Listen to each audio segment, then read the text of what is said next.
स्वागत है दोस्तों आपका आपके अपने YouTube चैनल AK स्टडीज़ पर। आज हम सूर्य के बारे में जानेंगे, तो चलिए इस वीडियो को स्टार्ट करते हैं। सबसे पहले हम यह जान लेते हैं कि सूर्य है क्या। उसके बाद हम जानेंगे कि सूर्य को ऊर्जा कहाँ से प्राप्त होती है। सूर्य हमारे सौरमंडल का प्रधान है। सूर्य एक गैसीय गोला है जिसमें हाइड्रोजन 71%, हीलियम 26.5% तथा अन्य तत्व 2.5% हैं। सूर्य के केंद्रीय भाग को कोर कहते हैं, जिसका तापमान लगभग 1.5 करोड़ डिग्री सेल्सियस है और सूर्य के बाहरी सतह का तापमान 6000 डिग्री सेल्सियस है। अब हम बात करेंगे कि सूर्य को ऊर्जा कहाँ से मिलती है। एक वैज्ञानिक हेंस बेथ ने बताया कि सूर्य के केंद्र पर 4 हाइड्रोजन नाभिक हैं, जो एक हीलियम नाभिक का निर्माण करते हैं। अर्थात सूर्य के केंद्र पर नाभिकीय संलयन होता है, जो सूर्य की ऊर्जा का स्रोत है। भविष्य में सूर्य द्वारा ऊर्जा देते रहने का समय 10⁻11 वर्ष है। अब हम बात करेंगे सूर्य की सतह के बारे में। सूर्य के दीप्तिमान सतह को प्रकाश मंडल कहते हैं। प्रकाश मंडल के किनारे प्रकाशमान नहीं होते, क्योंकि सूर्य को वायुमंडल प्रकाश का अवशोषण कर लेता है। इसे वर्णमंडल कहते हैं। यह लाल रंग का होता है। सूर्य के धब्बे चलते हुए गैस के खोल का तापमान आसपास के तापमान से 1500 डिग्री सेल्सियस कम होता है। सूर्य के धब्बों का एक पूरा चक्र 22 वर्ष का होता है। पहले 11 वर्षों तक यह बड़ा होता है और बाद के 11 वर्षों तक यह धब्बा घटता है। जब सूर्य की सतह पर यह धब्बा दिखाई पड़ता है तो पृथ्वी पर मैग्नेटिक स्ट्रॉम उत्पन्न होते हैं। इससे सुई की दिशा बदल जाती है और बिजली चालित मशीनों में गड़बड़ी उत्पन्न होती है। अब हम जानेंगे सूर्य ग्रहण के बारे में। सूर्य ग्रहण के समय सूर्य के दिखाई देने वाले भाग को सूर्यक्रिटिक कोरोना कहते हैं। यह सूर्य का 72वां परत है। सूर्यक्रिटिक एक्स-रे उत्सर्जित करता है। इसे सूर्य का मुकुट कहते हैं। पूर्ण सूर्य ग्रहण का समय सूर्यक्रिटिक से प्रकाश की प्राप्ति होती है।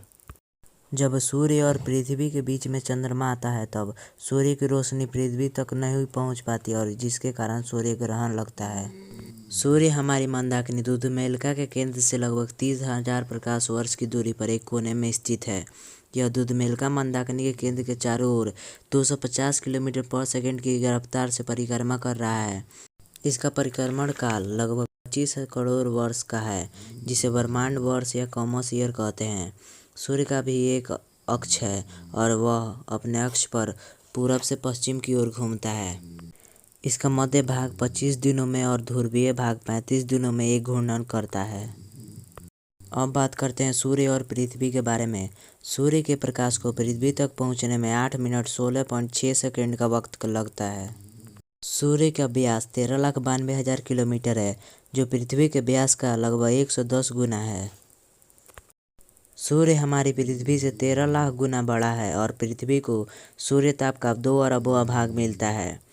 पृथ्वी से सूर्य की दूरी 14,95,98,900 किलोमीटर है।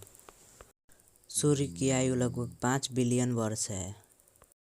अगर सूर्य एक फुटबॉल के जितना बड़ा हो तो जुपिटर यानी कि बृहस्पति एक बॉल के जितना बड़ा होगा और पृथ्वी एक मटर के दाने से भी छोटी होगी। सूर्य के केंद्र से जो ऊर्जा उत्पन्न होती है उसे बाहरी सतह पर आने के लिए 50 करोड़ वर्ष लगते हैं। सूर्य का गुरुत्वाकर्षण बल पृथ्वी के गुरुत्वाकर्षण बल से 28 गुना अधिक है। यदि पृथ्वी पर किसी व्यक्ति का वजन 60 किलो हो तो सूर्य पर उसका वजन 1680 किलो होगा। सूर्य का गुरुत्वाकर्षण बल इतना अधिक है कि इससे 6 अरब किलोमीटर दूर प्लूटो भी इसके गुरुत्वाकर्षण बल के कारण अपने अक्ष पर घूम रहा है। सूर्य के प्रकाश को प्लूटो तक पहुंचने में 5 घंटे 30 मिनट का वक्त लगता है। सूर्य पृथ्वी की तरह ठोस नहीं है, यह केवल गैसों से मिलकर बना हुआ है। आकाशगंगा में 5% ऐसे भी तारे हैं जो सूर्य से अधिक बड़े और अधिक चमकदार हैं। सूर्य के संस्कृत में 108 नाम हैं। सूर्य के 1 वर्ग सेंटीमीटर में इतनी ऊर्जा पैदा होती है जिससे 100 वाट के 64 बल्ब जल सकते हैं। हमारे सौरमंडल में 99.86% द्रव्यमान तो केवल सूर्य का ही है। नॉर्वे एक ऐसा अकेला देश है जहाँ पर सूर्य 76 दिन तक नहीं छिपता है। सूर्य आज से 5 अरब साल बाद 40% अधिक चमकने लगेगा, जिससे सागर का पानी जलवाष्प बनकर आकाश में उड़ जाएगा। सूर्य 6 अरब 70 करोड़ साल बाद आज से 200 गुना बड़ा हो जाएगा। जब तक आप ये लाइन सुनोगे तब तक सूर्य द्वारा छोड़े गए 800 अरब से ज़्यादा न्यूट्रॉन आपके शरीर से गुजर चुके होंगे।